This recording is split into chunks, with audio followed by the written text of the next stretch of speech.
नमस्कार दोस्तों, मैं हूं आपका होस्ट अशोक। आपका स्वागत करता हूं आपके अपने चैनल ड्राइविंग इन्फो में। और दोस्तों आज हम चलते हैं, आपको दिखाते हैं हिल एरिया की ड्राइविंग। दोस्तों ड्राइविंग के लिए सबसे पहले चाहिए हमको अपनी सीट की सही पोजीशन, ठीक है। उसके बाद दूसरी बात है कि अपने शीशों का सही जजमेंट, स्टीयरिंग का सही कंट्रोल, गियर की सही इन्फॉर्मेशन, कब कितना एक्सीलरेटर चाहिए, कब कितना ब्रेक चाहिए, कब कितना क्लच हमने यूज़ करना है, और अपनी कार का जजमेंट साथ में कि हमारी कार कितनी चौड़ी है, कितने में निकल सकती है और किस हिसाब से हमने ड्राइविंग करनी है दोस्तों। क्योंकि दोस्तों प्लेन इलाके में भी रिस्क है, ऐसी बात नहीं है कि प्लेन इलाके में रिस्क नहीं है, लेकिन उससे कई गुना ज़्यादा रिस्क होता है हमारे हिल एरिया में। क्योंकि दोस्तों यहाँ पे रीटेक का तो मौके की बात ही दूर है, यहाँ पे मतलब दोबारा चांस के कोई मतलब सोच भी नहीं सकता, ठीक है। तो ऐसे इलाके में दोस्तों ड्राइव करना एक बहुत बड़ा रिस्की होता है। क्योंकि दोस्तों यहाँ पे जब कुछ बात होती है ना, तो हज़ारों लाखों फीट नीचे जो है ना घटना होती है, ठीक है। तो यहाँ पे अगर दोस्तों जिस बंदे ने यहाँ पे सेफ ड्राइविंग का मैटर सीख लिया कि किस प्रकार से सेफ ड्राइविंग कर सकते हैं दोस्तों, उनके लिए प्लेन इलाके में ड्राइविंग करना बहुत ही ज़्यादा इजी हो जाएगा। और जहाँ तक बात है कि यहाँ पे हमको मैनुअली कार हमको बहुत ही ज़्यादा ज़रूरी है दोस्तों, कि मैनुअली कार को किस प्रकार से हम हैंडल करते हैं, ठीक है। तो यही टिप्स को मैं लेके आया हूँ दोस्तों। और सॉरी, मैं आप लोगों से माफ़ी मांगना चाहूँगा क्योंकि कुछ दिनों से मेरी वीडियो नहीं आई, क्योंकि दोस्तों मैं किसी काम के कारण जो है ना आउट ऑफ स्टेशन था, जहाँ पे मुझे नेट की प्रॉब्लम थी और जहाँ पे मैं वर्क नहीं कर पा रहा था। जिस चीज़ के लिए गया था वो काम करने गया था, तो उस चीज़ से दोस्तों सॉरी, मैं वीडियो नहीं डाल पाया हूँ। और तो अभी मैं आगे आपके लिए वीडियो कंटिन्यू करूँगा और कंटिन्यू इन्फॉर्मेशन दूंगा। तो जैसे कि मैं आपको बताया कि मैं कुछ टाइम के लिए हिल एरिया में गया था, तो दोस्तों मैंने वहाँ पे भी आप लोगों के लिए बहुत सारे ऐसे टॉपिक इकट्ठा किए हैं जहाँ से आपको इन्फॉर्मेशन अच्छी मिलेगी, जहाँ से आपको जानकारी अच्छी मिलेगी कि किस प्रकार से हम टूटी फूटी road, of road, on road में किस प्रकार से हम ड्राइव करें, किस प्रकार से हम हिल एरिया में जो है ना हम अपना ओवरटेक कर सकते हैं, किस प्रकार से हम जो है वहाँ पे अच्छी माइलेज निकाल सकते हैं टूटी फूटी रोड होने के बावजूद, और कौन से गियर में किस प्रकार हम हिल एरिया में चढ़ेंगे, डाउन हिल में किस प्रकार से, यार बहुत सारा मैं आपके लिए खजाना लेके आया दोस्तों। इसीलिए दोस्तों सॉरी, ये वीडियो भी थोड़ा लंबी हो गई है, ठीक है। तो मैं इन्हीं टॉपिकों के साथ दोस्तों आज मैं ये फर्स्ट वीडियो, इसलिए मैंने इसका फर्स्ट पार्ट और लास्ट पार्ट शायद हो सका ना डालूँ क्योंकि दोस्तों नहीं तो वीडियो और लंबी हो जाएगी। इसीलिए मैंने डायरेक्ट वीडियो स्टार्ट किया और डायरेक्ट वीडियो को एंड करूँगा। तो यहाँ पे दोस्तों आप लोगों को बहुत कुछ सीखने को मिलेगा। और दोस्तों हिल एरिया में अगर हमने ड्राइविंग करनी है ना, तो हमने सबसे पहले ध्यान ये रखना कि हम अपनी साइड को कभी ना छोड़ें। जो हमारी साइड है लेफ़्ट साइड, हमने अपनी लेफ़्ट साइड में ही ड्राइव करना है।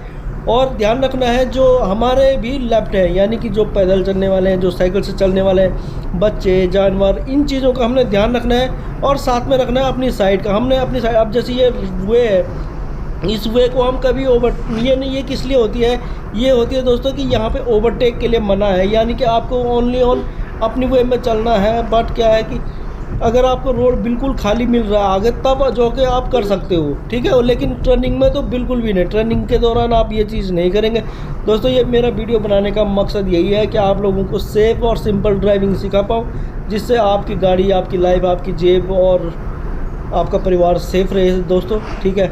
तो यहाँ पे आप अगर सीखने की कोशिश करते हैं दोस्तों, तो मैं यहाँ पे सिखाने के लिए बिल्कुल तैयार हूँ, आप लोगों की सेवा के लिए तैयार हूँ। और आगे चलते हैं दोस्तों। और सॉरी, ये थोड़ा वीडियो थोड़ा हाई मतलब कैमरा वो नहीं हो पा रहा, क्योंकि अगर मैं कैमरा को आगे अपने बोनेट के आगे फीट करता हूँ, तब क्या हो रहा था कि तब आपको मैं ये जो शीशे का जजमेंट होता है, मैं किस प्रकार से आपको ये शीशे का जजमेंट दिखाऊँ, गाड़ी के रिवर्सिंग का, ये व्यू आपको लिए मिस हो जाता फिर। इसलिए मैंने ये अपने हेड के ऊपर ही माउंट करके रखा हुआ है, क्योंकि जिससे आपके लिए अच्छा व्यू मिल जाए कि कब हमने शीशा चेक करना है, या बिजली किस प्रकार से हम स्टीयरिंग का यूज़ करते हैं, वो चीज़ आपको फिर यूज़ नहीं होती है ना। फिर आपको सिर्फ रोड का व्यू होता है, जिससे आपको पता नहीं चलता कि किस प्रकार से स्टीयरिंग का हमने यूज़ करना है, शीशों का यूज़ करना है। ये चीज़ बहुत ही ज़्यादा इंपॉर्टेंट दोस्तों हिल एरिया में।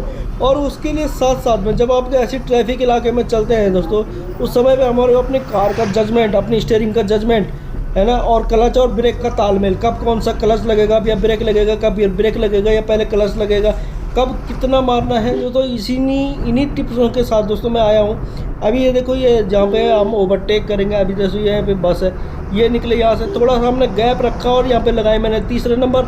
अभी दोस्तों आप लोगों ने क्या करना है, क्योंकि अभी मैं आपका नीचे वाला व्यू जो मैं आपके लिए बता रहा था कि मैंने एक कैमरे के लिए और व्यवस्था की है आप लोगों के लिए, जिसमें नीचे जो आपका एक्सीलेटर ब्रेक वाला शो होगा, बट वो अभी मैं किन्हीं कारणों की वजह से वो नहीं कर पाया। लेकिन उसके लिए दोस्तों अभी मैं आपके लिए ना, आप मेरे फिंगर की उंगलियों के ऊपर ध्यान दें। जो मेरी फिंगर की उंगलियां, जितनी उंगलियां खुलेंगी यानी कि अभी उतना वहाँ गियर लगाया है मैंने अभी तुरंत, ठीक है। तो दोस्तों आप उस चीज़ के ऊपर ध्यान दें कि किस प्रकार से हमने कब कौन सा गियर लगाना है, क्योंकि हर किसी को पता ही है कि हम एक्सीलेटर से स्पीड बढ़ाते हैं, ब्रेक से स्पीड को रोकते हैं, और क्लच दबाने के बाद हमने गियर चेंज करना, और गियर की पोजीशन हमको पता है, ठीक है। अभी यहाँ पे आपने सिर्फ और सिर्फ अभी थोड़ा मेरी उंगलियों के ऊपर ध्यान देंगे तो आपको पता चल जाएगा कि भैया इतनी ढलान में या इतनी चढ़ाई में या इतनी स्पीड में, इतने मोटरिंग के ऊपर हमने कौन सा गियर लगाना है, ठीक है दोस्तों। तो अभी आप थोड़ा ध्यान दें मेरी उंगलियों के ऊपर, जो मेरा राइट हैंड में है। अभी हम देखो यहाँ पे ये करते हैं, जैसे ये गाड़ी ने ओवरटेक किया, अब हम इसको फॉलो अप करेंगे। फॉलो अप हम किस प्रकार से करेंगे उसकी मैं टेक्निक बताता हूँ आपको। जैसे भी अगर कोई भी गाड़ी वाला अगर आपको ओवरटेक करता है तो हाँ भाई ठीक है, उसको ओवरटेक करने, वो अपनी स्पीड को अगर इतना मेंटेन कर सकता है तो उनको ओवरटेक का मौका दे आप, ठीक है। अगर वो ओवरटेक कर लेते हैं, अभी आपका काम है उसको फॉलो अप करना। उसको फॉलो अप करने का मतलब क्या है, अभी आप थोड़ा सा स्पीड अपनी भी या तो बढ़ा सकते हैं या फिर उतनी ही रख सकते हैं, जिससे क्या होगा दोस्तों, जब भी टर्निंग के दौरान आपसे पहले उस बंदे को पता चलेगा, क्योंकि वो आपसे 200-300 मीटर आगे है ना। अगर उसको कुछ चीज़ लगा तो क्या होगा, वो ब्रेक मारेगा। जैसे ही उसका ब्रेक पे पाँव हो जाएगा तो आपके लिए वो रेड बत्ती उसकी शो हो जाएगी, जिससे आप सतर्क हो जाओगे। तो इसको बोलते हैं फॉलो अप करना, यहाँ कि वो आपको इंडिकेशन देगा, वो आपका मतलब एक प्रकार से गाइड, जैसे हमारे आर्मी में बोलते हैं ना कि एक गाइड होता है, तो वो गाइड आपको पहले बता देगा भैया सामने से ट्रैफिक आ रहा है या नहीं आ रहा। तो ये इस चीज़ से भी ना दोस्तों, हिल एरिया की ड्राइविंग में आपको उन लोगों के लिए बहुत ही ज़्यादा मदद मिलने वाली है। तो यही फॉलो, अब ये देखो, ये अभी मैंने लगाया चौथा गियर। ये इस प्रकार से आप देखते रहिए दोस्तों कि जैसे मैं अगर चौथा गियर लगाऊं तो मेरी 4 उंगलियां खड़ी होंगी, 5वां लगाऊंगा 5 उंगलियां खड़ी। अब क्लच दबा के ही ये कार्रवाई करनी है, ये आप सभी लोगों को पता है।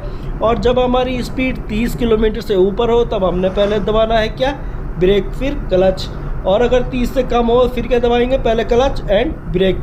तो यही चीज़ को हम फॉलो करते रहेंगे दोस्तों। यही आपने यहाँ पे वो करना है। अभी मैं आपको दिखाता हूँ किस प्रकार से हम करेंगे। अभी 5वां गियर लग चुका है मेरा। अभी हम करेंगे इनको ओवरटेक, और ओवरटेक स्पीड दोस्तों उतनी ही रखें जितना आप मेंटेन कर पाओ, ठीक है। क्योंकि दोस्तों लाइफ भी सेव है, लाइफ तो बहुत ही ज़्यादा ज़रूरी है दोस्तों सेव के लिए।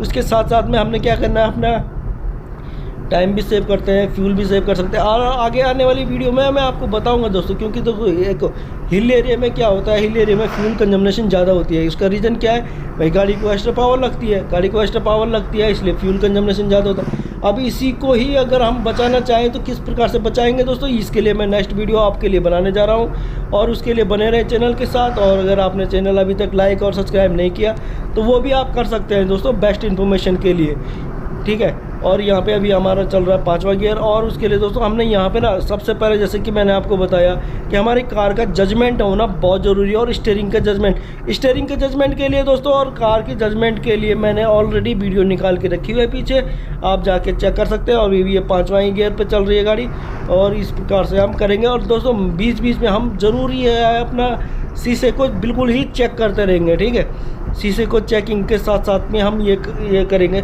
और इसमें जब हम ओवरटेक करते हैं, ओवरटेक के समय में हम दोस्तों अपनी स्पीड, जिनको हम ओवरटेक कर रहे हैं उनकी स्पीड, और जो गाड़ी सामने से आने वाली है उसकी स्पीड का, इसका ध्यान रखने के बाद ही। और जब जो हमारा सामने वाला है जिसको हम ओवरटेक कर रहे हैं, अगर वो पास देता है, पास देने के बाद हमने अपनी खुद उसको फिजिकली हम चेक करेंगे, खुद चेक करेंगे, तब जाके हमने ओवरटेक लेना है। ऐसी गलती नहीं करनी दोस्तों, क्योंकि मैंने कई एक्सीडेंट इस प्रकार से देखे कि जो ओवरटेक के दौरान होते हैं। ओवरटेक के दौरान इसलिए होता है कि अगले ने इंडिकेटर दे दिया, आपने विश्वास मान के चल दिया, और वहाँ पे फिर हादसा हो जाता है। उस समय पे ऐसी कंडीशन होती है ना दोस्तों कि ना आगे जाने लायक रहते ना पीछे आने लायक, क्योंकि पीछे जाओगे तो पीछे वाला ठोक देगा, आगे जाओगे तो आगे वाला ठोक देगा। लेफ्ट जा नहीं सकते, राइट को पहाड़ी है, फिर कहाँ जाएगा बंदा, फिर उसके पास बिल्कुल भी कोई ऑप्शन नहीं होता है, और वहीं पे ही वो धराशायी हो जाने के चांसेस होते हैं। तो हमने वो मिस्टेक नहीं करनी दोस्तों, हमने इस तकरीबी में फंसना नहीं है। अगर आप चाहते हैं अपनी लाइफ को सेव करना, अपनी ड्राइव को सेव करना दोस्तों, तो बने रहे चैनल के साथ। और यहाँ पे कुछ ऐसी टिप्स है दोस्तों, वीडियो बड़े लंबी हो लेकिन टिप्स आपको ऐसी दे के जाऊँगा ना कि जहाँ पे आप बताओगे कि हाँ यार बिस जी ने ये वाली टिप्स बताई थी। जैसे मैंने दोस्तों आपको प्लेन इलाके में भी बताया था कि किस प्रकार से हम कौन सा वे हम कैसे चूज़ करेंगे, है ना, उसकी भी अलग टिप्सें होती हैं। अब हिल एरिया की दोस्तों, हम तो हिल एरिया के ही रहने वाले हैं। अभी मैं कुछ दिनों के लिए अपने गांव जा रहा हूं, जिस कारण से मैं वीडियो नहीं डाल पाया, जैसे कि मैंने आपको पहले ही बताया। इन्हीं वजह से दोस्तों अभी यहाँ पे जो मैं आपको हिल एरिया की ड्राइविंग के बारे में बताऊँगा, तो ये जो हम लेफ़्ट से जो राइट जा रहे हैं, क्यों कब जा रहे हैं, जब हमको आगे से रास्ता क्लियर है और पीछे भी मैंने शीशे चेक करके तब जाके हम इस वे को यूज़ कर सकते हैं, ये सिर्फ यूज़ कर सकते हैं, ठीक है। और यहाँ पे जो मोड़ है, मोड़ पे हम दोस्तों कंटिन्यू अपने हॉर्न, छोटे हॉर्न और अपना शीशा होगा थोड़ा सा खुला हुआ, जिससे हमको अगले का भी हॉर्न हमको सुनाई दे। तो इस प्रकार से हम यहाँ पे सेफ ड्राइविंग करेंगे दोस्तों।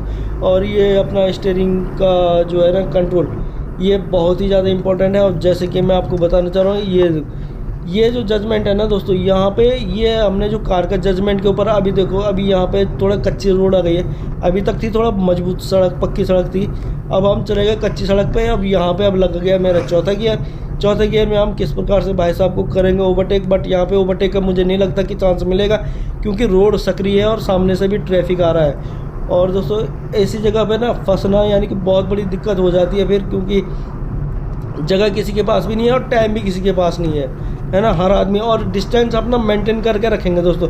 हिल एरिया के दौरान हम अपना डिस्टेंस बिल्कुल मेंटेन करके रखेंगे, जैसे कि मैंने आपको पिछली वीडियो में बताया था 3 सेकंड रूल के बारे में बताया था। जिस भाई को अगर 3 सेकंड रूल के बारे में जानकारी नहीं है, वो अपना मेरी नेक्स्ट वीडियो के ऊपर जा सकते हैं और वहाँ से सीख सकते हैं कि यार 3 सेकंड रूल होता क्या है, किस प्रकार से हम उसको यूज़ करते हैं। और यहाँ से भी नहीं निकल पाए क्योंकि जगह ही नहीं है दोस्तों, है ना, रोड सक्रिय है। अब ये 1 वे है, इसलिए यहाँ पे थोड़ा दिक्कत आती है, ठीक है। अब हम किस प्रकार से करेंगे सेफ ड्राइविंग, तो चलो देखते हैं। और यहाँ से ये निकले दोस्तों आगे। और हिल एरिया के दौरान दोस्तों ना हमने एक चीज़ का और ध्यान रखना है, जैसे ये सड़क के दौरान ये छोटे छोटे पत्थर वगैरह है, तो हमको पता होना चाहिए हमारा गाड़ी का ना ग्राउंड से स्पेस कितना है, कितना बड़ा पत्थर निकल सकता है। और उसको हमने कोशिश करना उसको गाड़ी के सेंटर से ना निकालते हुए थोड़ा टायर के साथ से वहाँ से निकालेंगे। और ऐसी टाइम पे हमने यहाँ पे लाइट का यूज़ करना है। अब जो भी पत्थर वगैरह है, कोई खड्डा है, उसको अगर हम दोस्तों सेंटर से निकालते हैं ना, तो अपनी गाड़ी के सेंटर में वहाँ पे थोड़ा स्पेस और कम हो जाता है, जिससे आप और उस समय पे हम क्या करेंगे, अपनी गाड़ी की स्पीड को भी कम रखेंगे। देखो अगर हमारी गाड़ी की स्पीड ज़्यादा होगी तो वो छोटा पत्थर भी होगा, अगर लग गया ना नुकसान ज़्यादा पहुंचा सकता है, ठीक है। और अगर हमारी स्पीड कम हुई तो वो अगर पत्थर भी है तो उतना नुकसान नहीं होगा भाई, कि वहाँ भी तो लोहा ही लगा हुआ है, तो उतना नुकसान नहीं होगा जितना होता है ज़्यादा स्पीड के दौरान। तो उस समय पे हमने ध्यान रखना है कि अब एक तो नंबर 1 बात, उसको सेंटर से ना निकालें, थोड़ा सा राइट या लेफ़्ट यानी थोड़ा टायर वालों की साइड से निकालें, और दूसरी अपनी स्पीड को थोड़ा सा कंट्रोल कर लें, ठीक है। तो इस प्रकार से हम वहाँ पे उनसे निकल सकते हैं। और दूसरी बात, जैसे जो हिल एरिया में जो ऊपर से पत्थर वगैरह भी बहुत ज़्यादा गिरते हैं, तो हमने अपनी ड्राइविंग के साथ साथ में ना ये चीज़ का भी ध्यान रखना है कि कहीं ऊपर से कोई स्लाइडिंग वगैरह ना हो रही हो, ठीक है। और इस प्रकार से हम निकलेंगे। और जो आपका ब्रिज वगैरह है ना दोस्तों, इनके ऊपर हमने कभी भी ओवरटेक नहीं करना है। ब्रिज के ऊपर सख्त हिदायत होती है, ओवरटेक के चांस मतलब ओवरटेक के ऊपर बिल्कुल ओवरटेक होता ही नहीं है ब्रिज के ऊपर, बस सिंपल सी बात है, ठीक है। और ये चलेंगे यहाँ से। और ये होता है दोस्तों, अगर आपका जजमेंट अगर आपने ले रखा ना अपनी गाड़ी का, तो आपको इतनी फैसिलिटी मिल जाएगी। और यहाँ से हम चलते हैं सीधा स्ट्रेट, और ये निकले दोस्तों यहाँ से। अभी आपको दिखाता हूँ दोस्तों कि हिल एरिया में भी हम अपनी स्पीड को किस प्रकार से मेंटेन करके रख सकते हैं, ठीक है। और मेंटेन करने के लिए क्या करना होता है हमको, ये देखिए अभी ये यहाँ पे एकदम अब खड़ी स्लोप आने वाली है, और यहाँ पे मेरा गियर होगा ये चौथा, ठीक है। अभी आपको ये देखो ये है। और यहाँ पे दोस्त जजमेंट का इतना मतलब हमको पत्थरों से भी बचना है, गाड़ियों से भी बचना है, और साथ में अपना गाड़ी का हमने मोशन नहीं तोड़ने देना है। मेन चीज़ होती है, जिस बंदे ने अगर अपने गाड़ी का मोशन को अगर मेंटेन करके रख दिया ना, तो उसके लिए एवरेज तो अपने आप निकल के आएगा। दोस्तों आप यकीन नहीं करोगे, मेरी गाड़ी का मैनुअल के ऊपर 17 का माइलेज है, बट मैं अभी भी जो यहाँ पे अभी ड्राइव कर रहा हूँ, मैं यहाँ पे 20 से ऊपर का मैं निकाल के आ रहा हूँ माइलेज, वो भी हिल एरिया में, है ना। हिल एरिया में 20 से ऊपर का माइलेज निकालना बहुत मतलब बहुत ही ज़्यादा डिफ़िकल्ट होता है। उसके लिए होता है क्या दोस्तों कि हमने अपने देखो माइलेज निकालना है तो हमने नेसेसरी ब्रेक का यूज़ नहीं करना, यानी कि थोड़ा स्पीड दिया और फिर हम तुरंत ब्रेक मारें, थोड़ा स्पीड दिया फिर हम ब्रेक मारें, नहीं, वो भी काम नहीं करना हमने, ठीक है। और दूसरी बात, हम अपनी गाड़ी का सही टाइम पे मेंटेनेंस करके रखेंगे, सर्विसिंग टाइम पे करें। उसके बाद तीसरा पॉइंट है दोस्तों कि हम अपने फ्यूल अच्छा डालें। फ्यूल के लिए जैसे मैंने आपको बताया दोस्तों कि हम अपनी गाड़ी के अंदर, अगर हमारी गाड़ी पेट्रोल है तो 720 से 775 डेनिसिटी रेट हम चेक करते हैं, जीरो हम चेक करते हैं, लेकिन दोस्तों हम चेक क्या नहीं करते, डेनिसिटी होती क्या है दोस्तों, ये बेस्ट फ्यूल की क्वालिटी, गुणवत्ता, उसकी गुणवत्ता के ऊपर होता है। तो हमने यहाँ पे हमने सबसे पहले हम फ्यूल के ऊपर चेक करेंगे। जब भी आप पेट्रोल पंप में पेट्रोल भरवाने जाएं तो आपने वहाँ पे देखनी है उसकी डेनिसिटी कितनी है। अगर पेट्रोल कार है तो 720 से 775, अगर डीजल कार है तो 820 से 860, ठीक है। इतना हमने डेनिसिटी उसकी चेक करनी है। अगर इसके बीच में है और जितना ज़्यादा से ज़्यादा मिले तो बेस्ट है। जैसे अगर मैं अपने बात करूं तो मैं अब जब भी मैं पेट्रोल डलवाता हूं तो मैं अपनी 700 मेरे को 745 से ऊपर का मैं पेट्रोल डलवाता हूं, क्योंकि 720 से लेकर 775 तक का है तो कम से कम यार 45 उसका 50% तो अच्छी क्वालिटी का मिले, तो उससे जितना अच्छा मिल जाए उतना अच्छा है, ठीक है। और अगर उससे ख़राब मिल रहा है और अगर आपको बहुत ही ज़्यादा अर्जेंट है तो वही 100-200 का डालें कि जिससे आप नेक्स्ट पेट्रोल पंप तक पहुंच पाए। अदरवाइज मैं तो यही बोलूँगा दोस्तों कि ना ही डलवाएं ऐसे पेट्रोल पंप से, ठीक है। और इसी से दोस्तों आपका माइलेज वगैरह निकल पाएगा। और ये देखो किस प्रकार से, मतलब अगर आपको रिवर्सिंग की टेक्निक पता है, जैसे दोस्तों मैंने रिवर्स की भी बहुत सारी वीडियो निकाल के रखी हुई है। अब हिल एरिया में होता है क्या है दोस्तों, आप सामने से गाड़ी आ रही है, अब इसी को ही जाने का रास्ता नहीं है, मैं भी वहाँ फंसा के बैठ जाऊँगा तो फिर ट्रैफिक यहीं पर जाम हो जाएगा। अभी देखो किस प्रकार से सीधे तुरंत भैया अगले को रास्ता दे दिया, अब वो निकल जाएगा और यहाँ से भी हम भी निकल जाएंगे। तो इस प्रकार से तो रिवर्सिंग सीखना भी हमको बहुत ज़रूरी है।